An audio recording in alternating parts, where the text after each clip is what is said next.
Welcome to this Zentangle Quickie. My name is Heather Hartwick Gladden, and today we're going to take a look at the Tangle Buttercup by CZT Sandy Steen Bartholomew. This is a neat tangle. It starts off on a grid, so we're going to go ahead and do that. I'm just going to do a 4 square, just for our purposes. This is a neat flower-like tangle. All right, so once you have your grid done, then in each box, we are going to do a little orb, like so. Then, now this one, I tried this one a number of years ago, and I had particular challenge with this.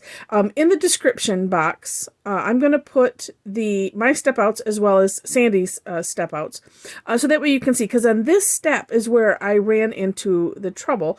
But what I decided to do was, and just looking at it, I decided to do kind of a boxy orb, so to speak.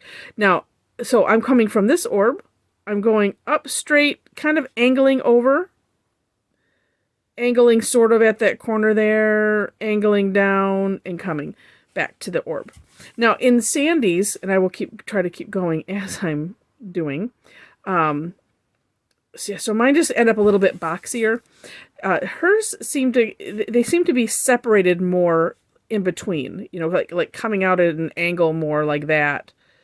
And I still have a little bit of a challenge with that. So I'm sharing you my way of doing it. I like the results still. And I found it just easier to kind of make it squared than worry about getting like that angle on all of them. And then also, if you want, you can at that fill-in stage, which that's the last stage, because as you saw on the intro picture there, the background is filled in. So that is where you can take the opportunity to adjust things if need be.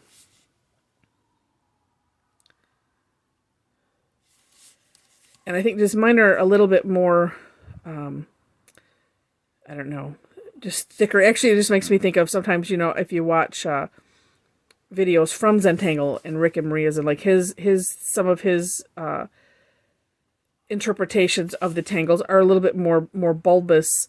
I'm thinking particularly of Flux, and so I'm just kind of like, I'm just gonna go with that because it is one of those kind of, it is what it is, but we do get to kind of add our own flair into things, and that is perfectly all right.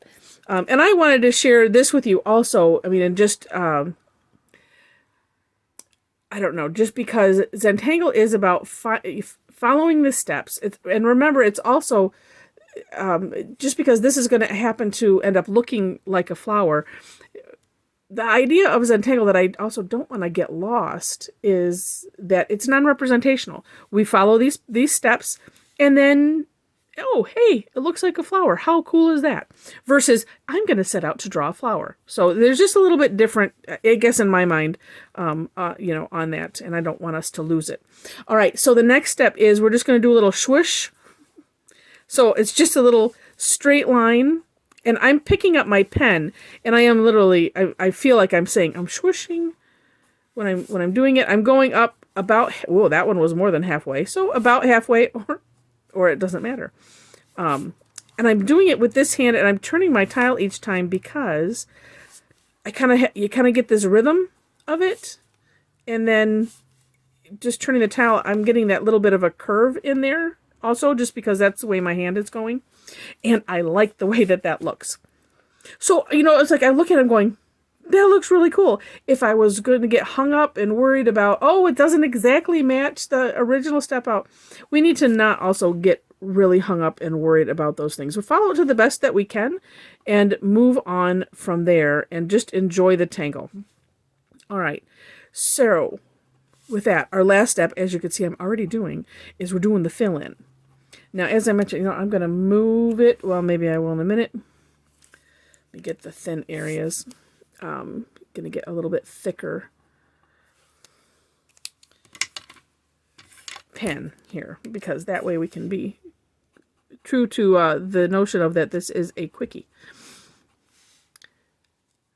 And I just want to be careful that I'm not going in too far. Now, as I mentioned, this is the opportunity that you can take if you so desire, if you have a need to adjust any of, what you have done. And as long as you have to go in, then you can. So, for instance, let's see, where can I? Actually, it's interesting. This is a little bit darker. I probably think I'm running out on that PN pen. I've been using the heck out of it because I really like it. All right, let's see. As I'm doing, I'm looking for an opportunity that I want to adjust. But you get the idea. So as you're filling in, as long as it can go smaller, then you're good to go.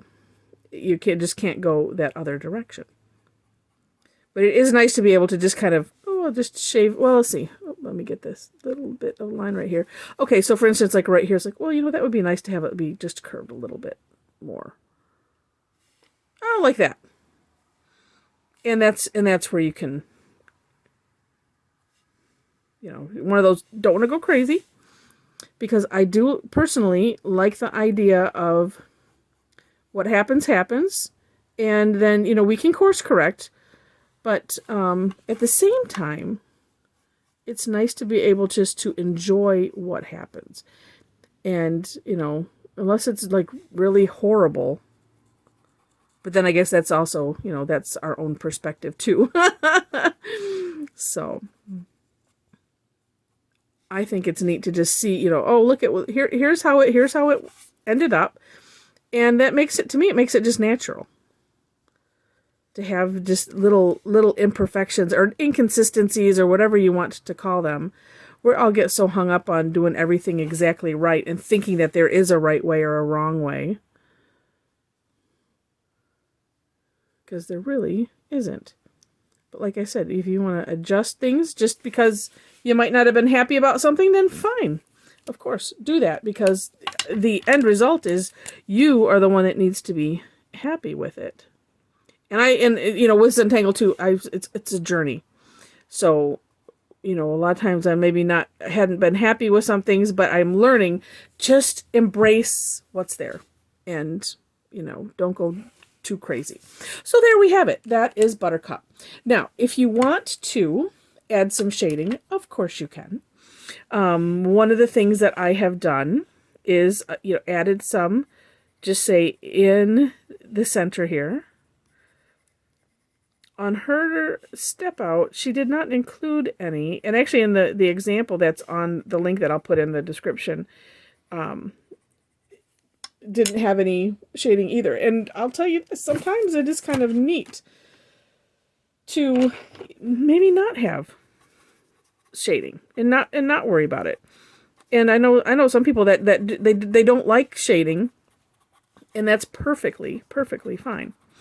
All right, so I'm just going to add some here, or I did. I'm just smudging it out with my tortillon. And this you just have to be careful not to go. You want to leave some of the original tile color there. So there we go. So that is just the, doing the center. I had one earlier that I did. Here's one if you wanted to also do on the tips. So that makes it look a little bit curvy. And that's kind of a neat idea. And then also, as I mentioned, I did one on a Renaissance tile, which is tan. And if you want to do it with a color, like I did here with the brown, do your grid lines in that color, because then when you fill in, then those grid lines disappear, which is what's neat about this tangle, is that the grid lines disappear. This one, then I just decided to add a little white with the jelly roll in the center, because I thought, it's like if you're going to use a tan tile, it's just really nice to use brown, black, and white, and because it's just such a nice contrast. So I just wanted to do that. But to me, there's just an extra kind of cool beauty about just leaving it as it is and not adding any shading. So with that, I hope you enjoyed this. If you did, love to have a thumbs up. If you liked it enough to see more, feel free to hit the subscribe button. And if you want to be notified, to hit the little bell that's next to it. And if you know somebody else that you think might enjoy Zentangle, feel free to share it with love to be able to get this out to more people. So with that, I wish you very, very happy tangling.